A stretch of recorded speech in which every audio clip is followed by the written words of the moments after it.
If you have anything that you would like to record before the chat is cleared, please do so now. Otherwise, let's begin. All right, we have in front of us 3 warm-ups. Today will once again be all about arithmetic, followed by 2 more lectures about geometry and or logic, followed by another 2 lectures on what we call numbers, which can be a sort of start time to number theory, which is an actual thing that you can be when you grow up. You can be a number theorist, and you will be dealing with, horrible, monstrous, berserk versions of some of the stuff that we'll be doing in about 3 to 4 weeks. For now, we deal with arithmetic.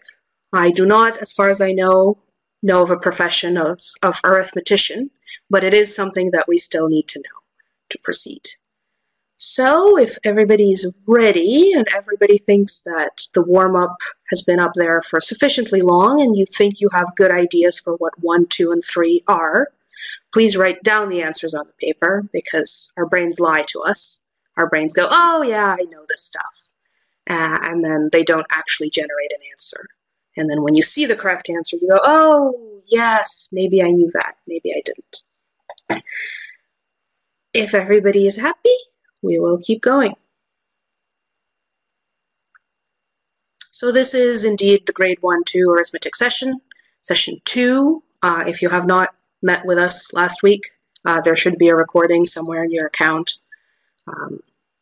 This is the last of our arithmetic sessions.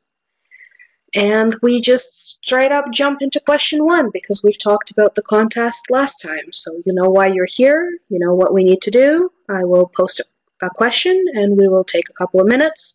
Once you have an answer, please write it in the chat, either a private chat with me or a chat for everybody. You have options. And the question on the deck today in front of us is, at a Valentine's Day party at school, Dan, Jack, and Ben each received a bag with 10 pieces of candy from their teacher. Each of the boys ate just 1 piece of candy, slightly unlikely story, and gave 2 pieces of candy to the teacher. Perhaps even more unlikely. How many pieces of candy did they have left altogether to gorge on at the end of the day? Perhaps I've added a little bit to the story.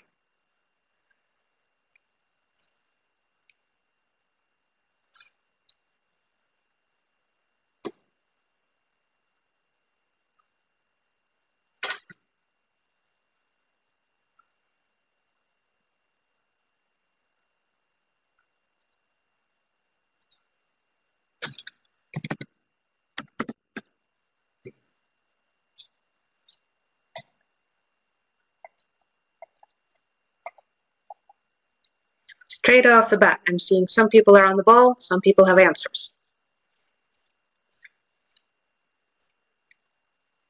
We might have 4 people who are totally right, and you might not want to look at the chat, or we might have 4 people that are totally wrong. I'm not going to reveal that yet.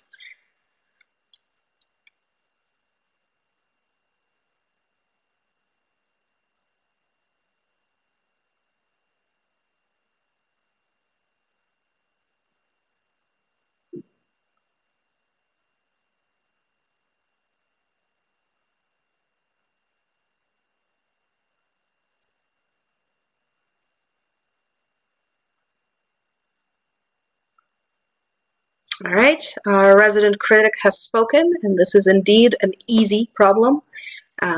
This would be worth only 3 points on an exam. Again, remember, your contest is broken up into 3-point problems, 4-point problems, and 5-point problems. We are mostly getting a consensus of C's, R matey, we are out on the sea. We do, however, have perhaps 1 incorrect answer. So beware, as always. Avoid these silly errors. So what we should do here, a way to do this problem would be to go, we have 30 candies in all. What happens to each of them? Each of them has dispensed 3 candies, right, to use a fancy word. They've eaten 1, they gave away 2. They will only have 7 candies each. And so in total, they will have 21. Another thing to do would be to consider them as a group, figure out how many candies they gave away, figure out how many candies they ate, and subtract that. To me, that seems more complicated, which is why it's on the screen. Always look for the simple solution. The simple but correct solution. Right, next question for the day. We have somebody called Dr. Ibolit from some of the Slavic tales that you might recognize. Anyway, this particular doctor wants to visit his patient, Mr. Hippopotamus. In front of him is a very strange road system, perhaps something like you would find in New York or somewhere where the roads are straight and the angles are 90. How many shortest ways are there from the house of the doctor, that's point A, to the house of the patient at point H? No, he's not allowed to take the helicopter or the subway. He has to travel by one of these roads. How many shortest paths are there from A to H?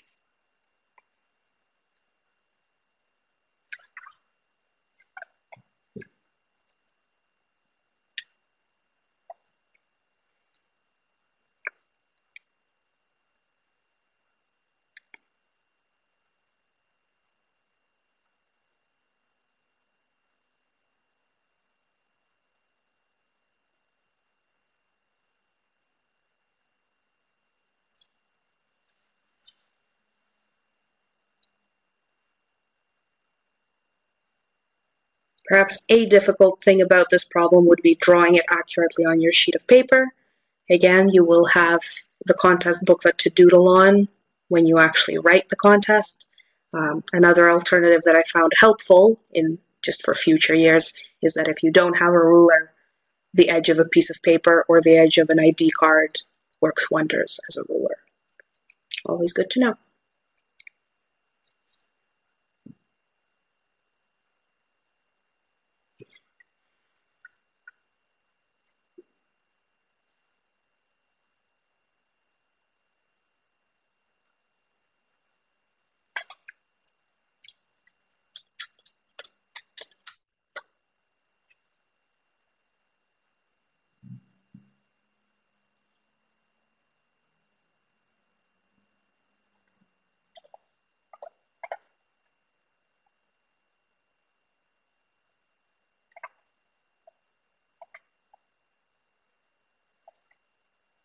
If you are getting that the answer is 6, you are wrong somehow.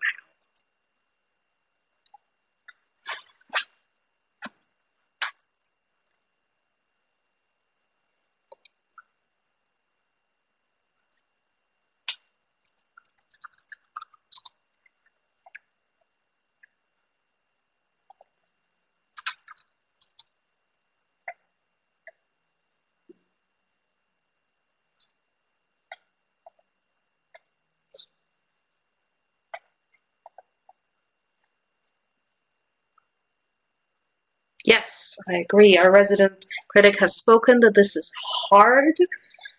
Perhaps I would say 4 points out of 5, so not the hardest that you might encounter, but definitely not one of the easiest. Very simple to make a mistake with this one.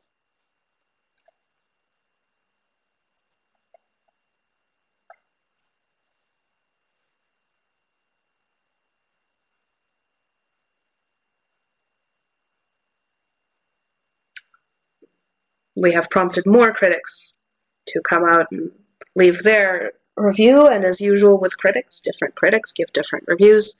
Some people find this simple because all we would have to do would be to trace the points that we have, right? So there are 3 pathways we can take.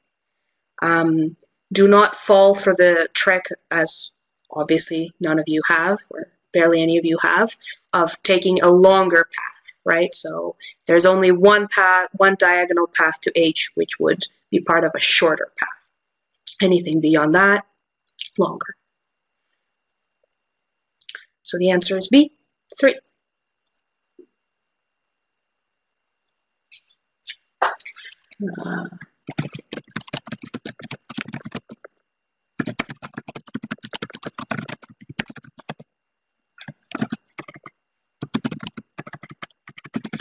All Alrighty, let's see what else we can get up to these days. We have a question 3. 6 numbers, 1, 2, 3, 4, 5, 6, must be written in the squares in such a way so that the sum of the numbers of each column is the same.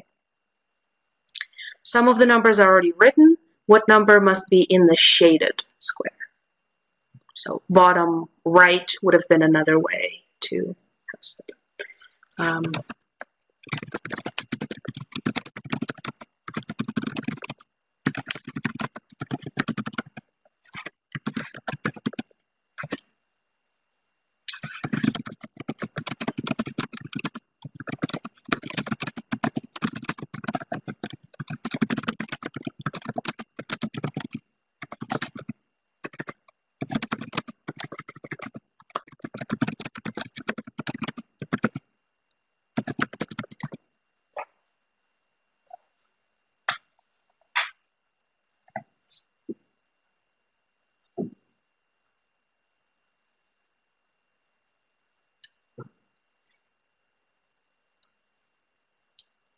So again, the theme today is you have solved, but have you solved in the quickest, most easiest, and elegant way?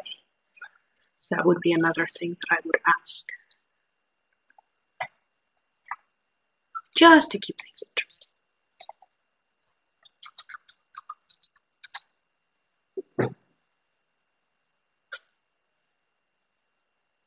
How many people in the chat room who are finished? Again, I'm not trying to distract people who are still working, although I do see one incorrect answer. How many people in the chat room who are finished have seen a magic square before? So a 3 by 3 or a 4 by 4 magic square with numbers.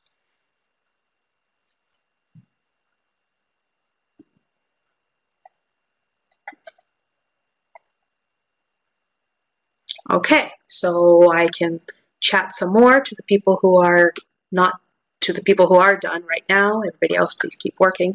A magic square is a 3 by 3, so it's got, 3 squares in the rows, 3 squares in the columns. And what we have is that the rows, each row and each column, the sum of the numbers in them would add up to the same thing. A proper magic square would also only use the digits 1, 2, 3, 4, 5, 6, 7, 8, 9 in there. There are also variants, so variations on this, which would involve diagonals. So, the sum of the rows and the sum of the columns and the sum of the diagonals would have to be the same. There's quite a bit of interest in generating these things, and there are actual very interesting ways of free-forming these so that you could, kind of play tic-tac-toe on them. You could connect them to all sorts of other things about math, other objects in mathematics that are interesting. Anywho, that's a little bit of an aside, because as most of us know, it is not going to be 1 because we already used 1, 2, and 3, so it must be 4, 5, or 6. And is it 4 or 5? Well, to me, again, I write the solution which is longest, which is that if you think about it, the sum of all the numbers is 21. There are 3 columns, and each column must have the same answer. So each column must have a total of 21 divided by 3, 7. And then we just right away know that this is, 3 plus 4 is going to be our answer. Just like we know that a 6 is in the bottom left and a 5 is in the top middle. Another interesting thing would be to go, well, I know 654 has to be in the squares that are left blank, and what's going to be, if the sums are the same, the thing that will be paired up with the biggest number shall be the smallest number.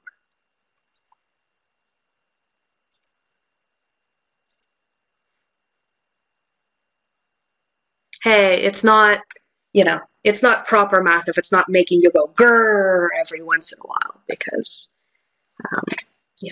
math is like that. It's tricksy.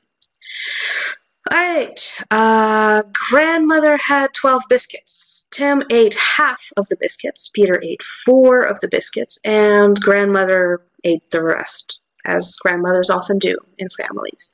Okay, how many biscuits did the grandmother eat? Excellent work, Aiden.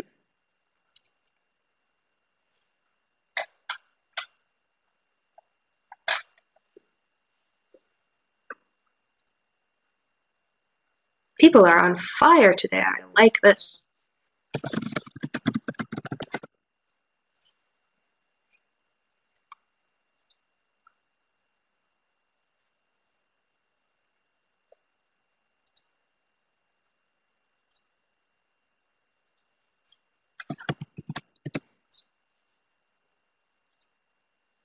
Perhaps for the people who are done, we should build a magic square together. Let's see if I can draw some sort of thing on here. That would be interesting. So let's say I have a magic square. This is going to, don't laugh at my poor decision skills as I make this thing. There we go. So suppose we have an easy magic square. Let's say that all the rows and all the columns have to add up to the same sum. Let's say, okay, well, I need to give you a little bit more rules about this magic square. Let's see, what can I say about it?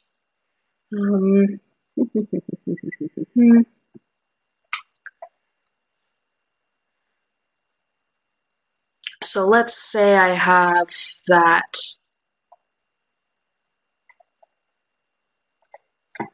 this is a normal magic square, so we just have the rows and the columns.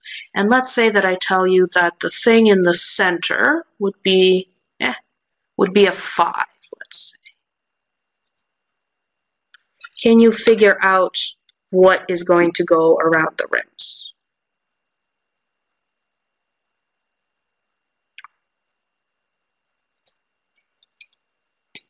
Right? Once again, you have cracked my ploy of this is a 3-point question, most likely. And so we can go into the other part, and we go, all right, the grandmother had 12 biscuits. Tim ate half of the biscuits. That means he ate 6. Peter ate 4 of the remaining 6, so there are 2 biscuits remaining. Right. In a yard with rabbits and chickens, oh, by the way, if anybody has completed a magic square on the side, please let me know, because I would love to see it, and I would love to see you type it into the chat. Meanwhile, we also have question 5 on the menu, which is that in a yard with rabbits and chickens, we counted 7 heads and 22 feet. How many chickens are there in the yard?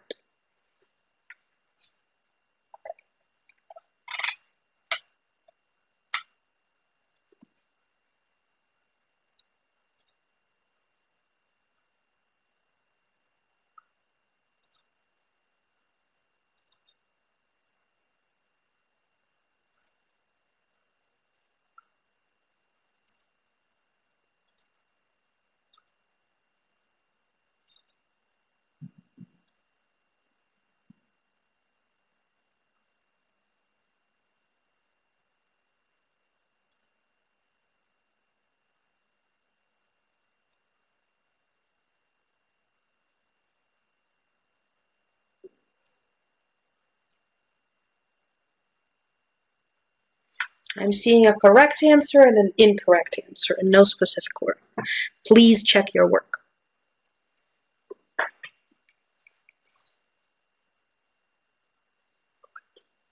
Particularly, perhaps reread the question and ask which of the rabbits and chickens are we being asked about. That might be the source for a mistake.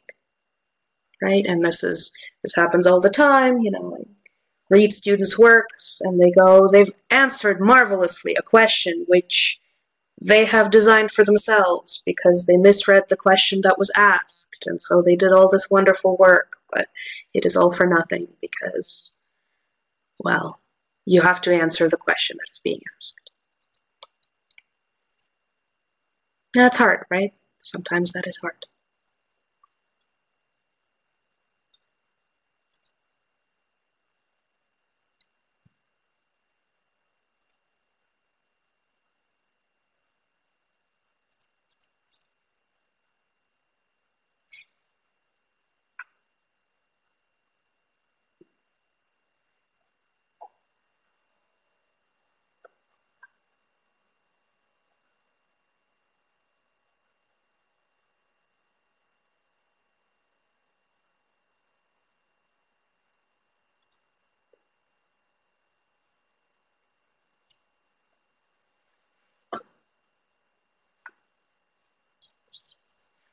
So the answers aren't coming in as quickly for this one.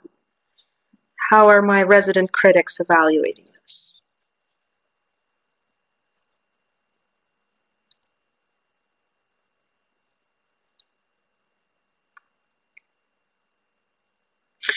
No mutated chickens or rabbits to report. That is a very good question. And if you ever take logic, I think Kevin is going to be good at it, because it's going to go after every question we ask, what assumptions did you make in solving this question? Sometimes, especially with logic puzzles, the fact that the puzzle is solvable is a very good assumption to make, because that lets you have a shortcut through the problem of like, oh wait, it's not going to be this other thing because the puzzle has to be solvable.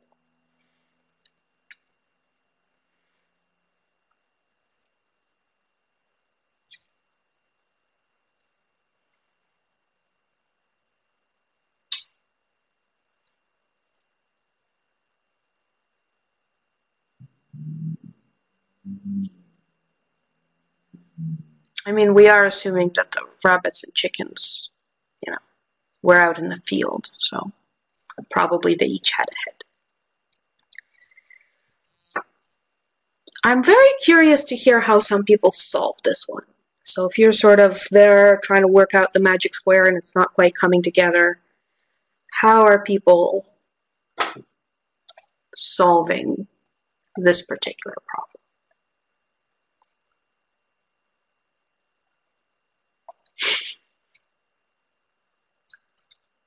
Hey, we're allowed anonymity in this class, Aiden. If Kevin doesn't want to confess to what...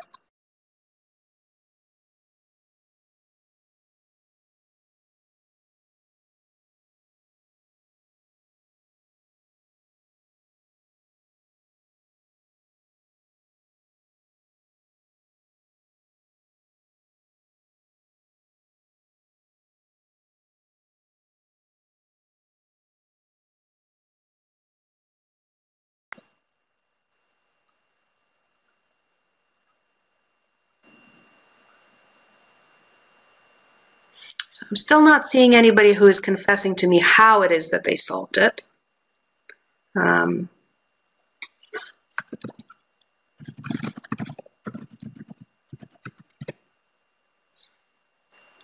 So let us perhaps proceed, and if you have an alternate solution, again, I would love to read about it. So we have a yard of rabbits and chickens. Oh, thank you. I see a solution. Yes, so that would be what Gavin has written, would be how I would kind of solve this problem. We have two equations that we can think about. I do, however, think that chickens have 2 feet each and not 3.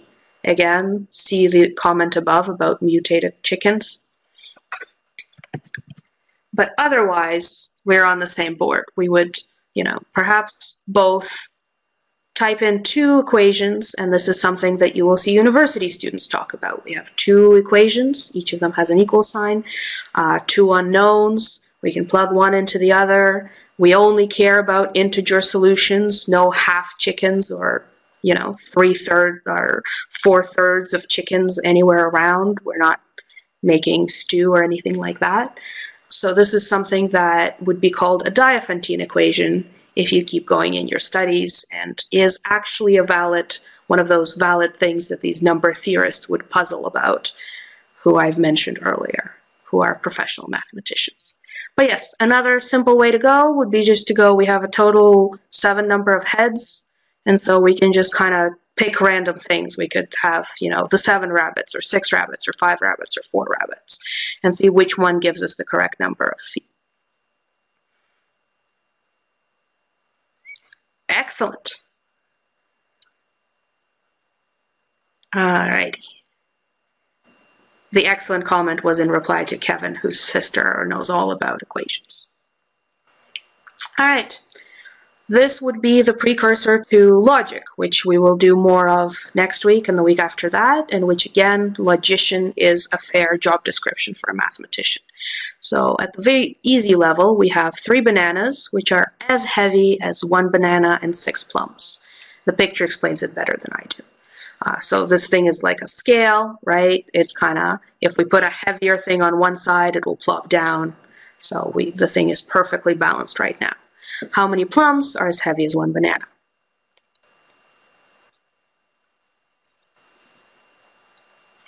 See, I'm seeing the logicians in the audience. How are those logicians doing on my magic square, though?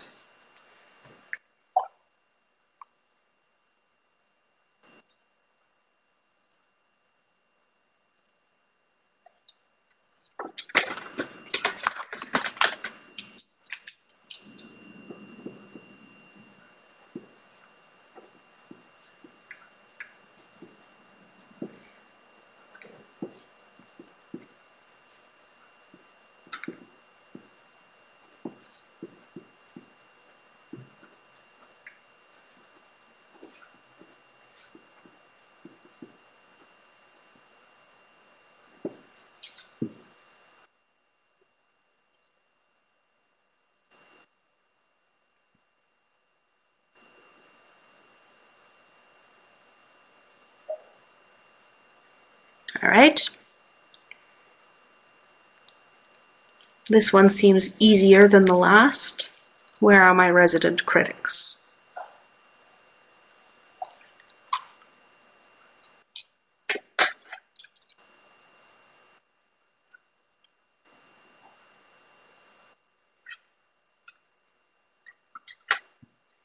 Since we're on the subject of rabbits, how about we have a problem like something that I'm going to type into the chat. Again, if you're working on question 6, please keep working on the question 6. That's the main menu.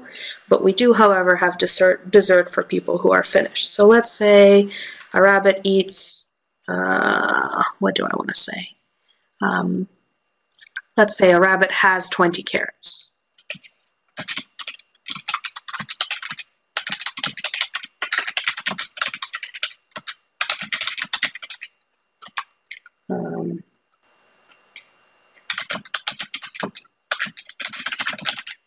And let's say 2 were eaten every day. The 12th one was eaten on a Wednesday.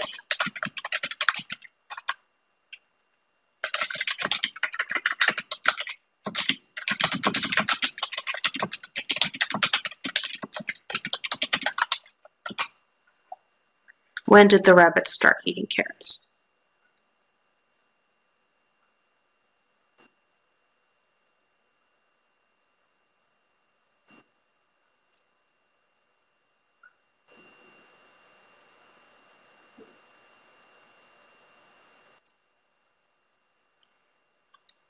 So that's just sort of an extra puzzle problem to think about while you're doing this.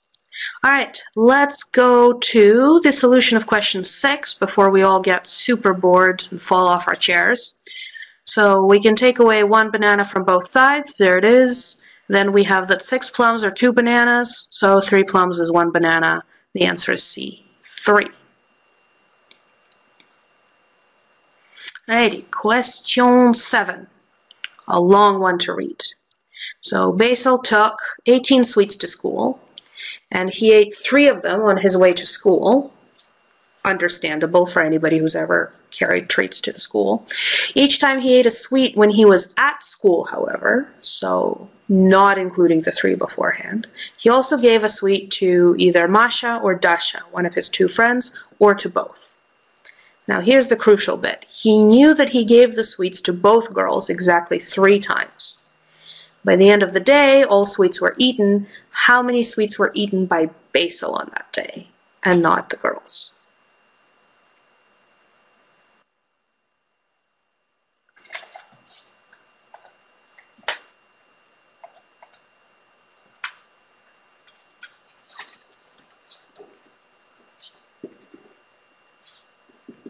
So again, let's take some minutes while I answer some chat questions.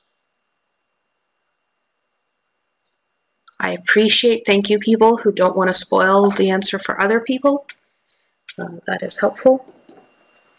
Meanwhile, we're all thinking on this one.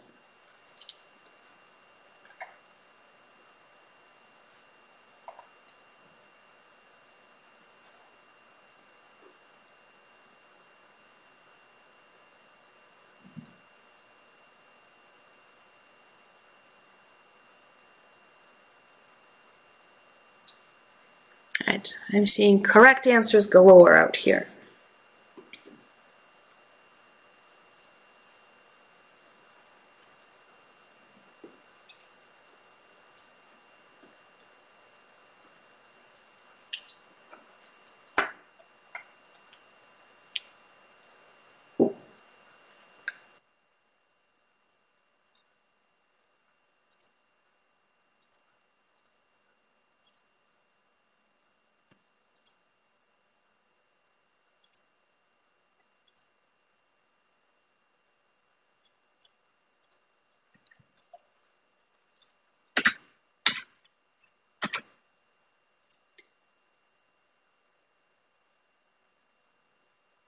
As to the other question, I'm not seeing that much consensus. And remember, he eats 2 carrots every day.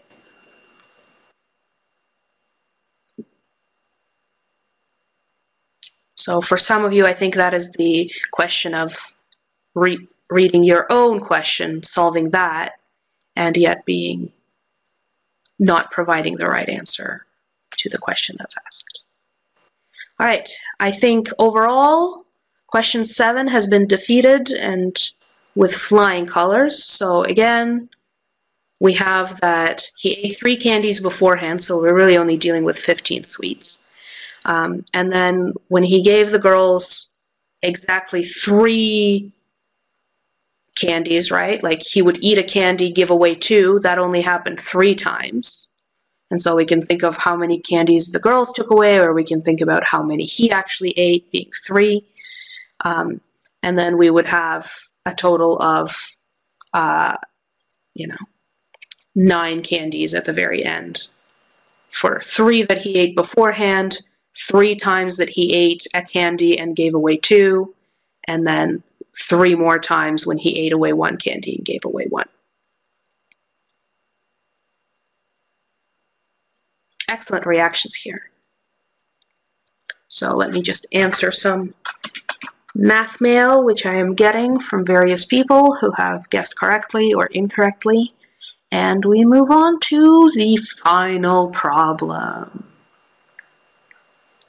All right. Anna said, I have some apples. John told her, you have twice as many apples as I do. Claire said to John, you have 4 times less apples than I do. How many times more apples does Claire have than Anna?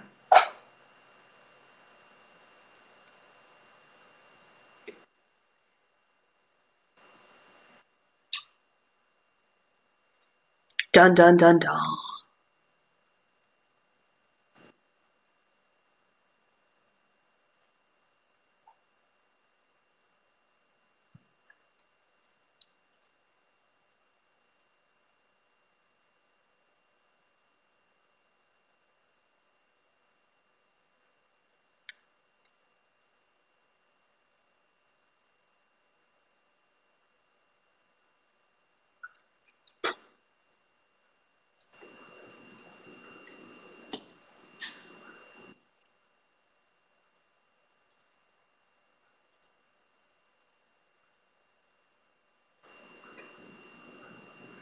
All right, so we are getting an evaluation of hard for this particular one.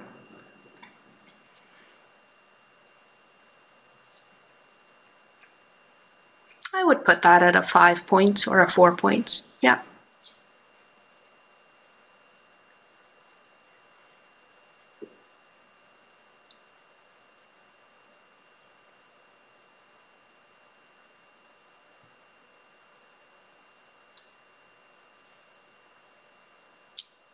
Seeing some correct answers, though.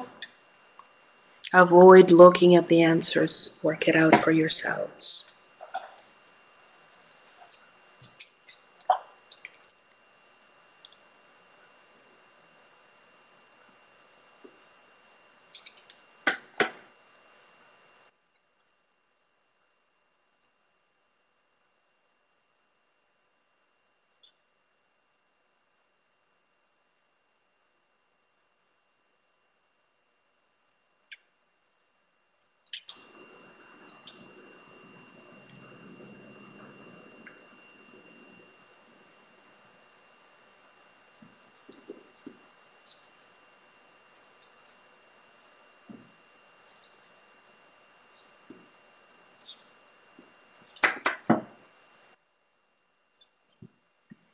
Okay.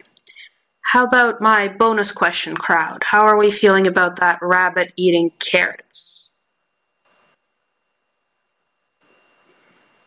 Is that okay comment a signal to me that the audio is getting garbled, or is that just joy? And an incorrect answer to question 8. Just wondering.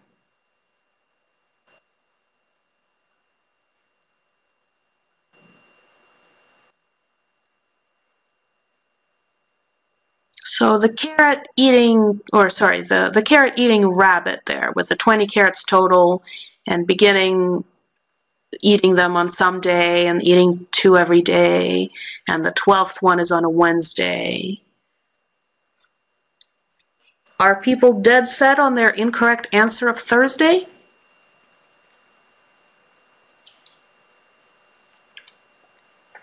Because that's not correct. I did see one person give the correct answer. I can look into it.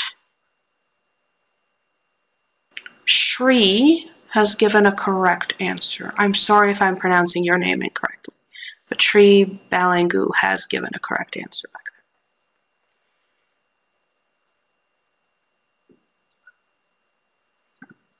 there. All right.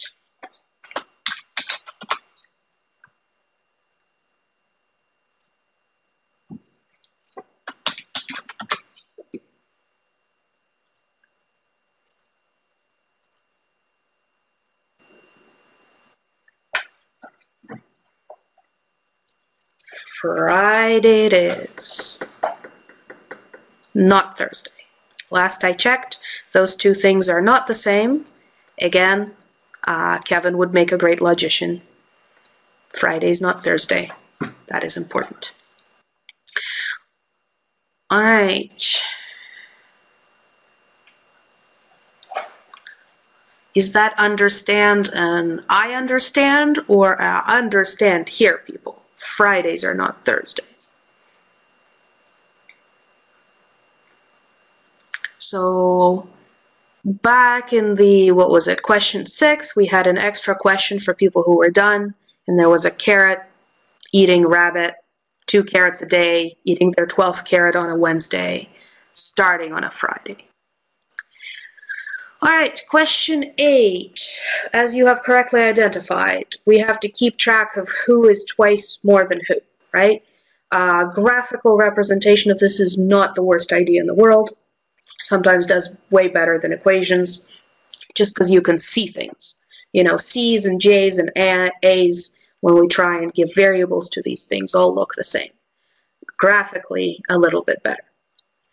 And so sure enough, John has half of Anna's apples, but Claire has 4 times what John has. So she would have 2 times of what John has. So she has twice of Anna's apples, so the answer is B equals 2. All right, just barely time enough to give the warm-up and the homework. Answers to the warm-up. At first, we had the sum of 2 consecutive integer numbers, 21. What was, before I move on, how did everybody find the warm-up? Did everybody have a chance to look at it? So the first one has been spoiled for you forever. It was also the easiest one. We had 10 and 11 being consecutive integers, means one is one bigger than the other, adding up to 21.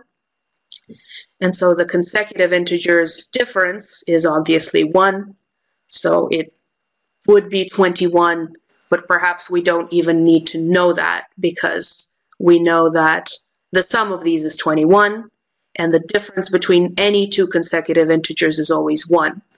So if I had given you something like, you know, the sum of 2 consecutive integers is 22, it would be nonsense, but as a problem, this could still be solvable without doing any of the math, finding any of the numbers.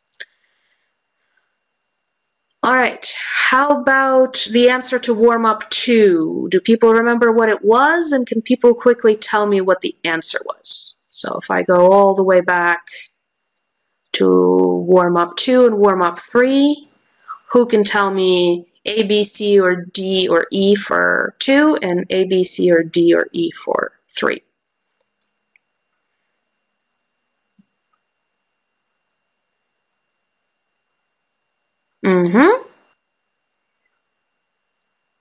Again, I love this group. I'm seeing correct answers galore out here. So sure enough, we've got that when a granny went out to the yard and called the hens and her cat, pardon me, again, none of these things were mutated horrors. The hens each had, you know, 2 feet, and the Felix, the cat, had 4 feet. And so we can just subtract off Felix, divide by the number of hens, and get C equals 8. And for the last problem, trying to squeeze it in there, this is something that humans are actually worse at than some other primates, so some other monkeys and so on, because our visual memory isn't as strong as some of the animals' visual memory, but we still like to train it up a little bit, and sometimes some people just glancing at this thing can right away tell you that it earns with 11. Some people can't. We got to train up. Visual memory goes a long way. Now, the homework that I left for you last time, the first question was perhaps somewhat insultingly easy. We had 17 minus 3 equals 14 on the one side, and we had 20 minus 16 plus question mark on the other side. So 14 is 4 plus 10, and the answer was 10. Slightly more difficult, we had some bananas on a kitchen plate last time, right? Paul came and ate half of them. Zita came and ate half of the remaining bananas. Now there's a quarter of the bananas left, and there are 3, right? So if a quarter of the bananas that we started with is 3, in total there must have been 12. On the screen is a different way of solving this problem.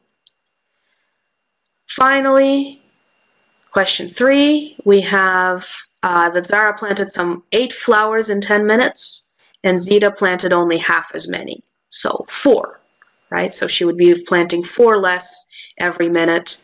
Again, this is something from the homework from last week. In half an hour, how many more flowers would Zara plant than Zita? Well, we have to ask ourselves, how many 10-minute intervals are there in half an hour? There's 3 10-minute intervals, right? 10 minutes, 20 minutes, 30 minutes. And so we must have that 4, which is how many more Zara than Zita would plant, times 3 is 12. The answer is D, 12. Excellent. Congratulations to the person who's in green telling me that the homework answers are right. I don't know if that is their answers are right, in which case congratulations, or if that is my answers are right, in which case thank you for checking my work. All right, just like that, we have come to the 45-minute mark. I hope to see you all in a week's time when we will do geometry and logic. Thank you for sticking around. Bye. Thank you.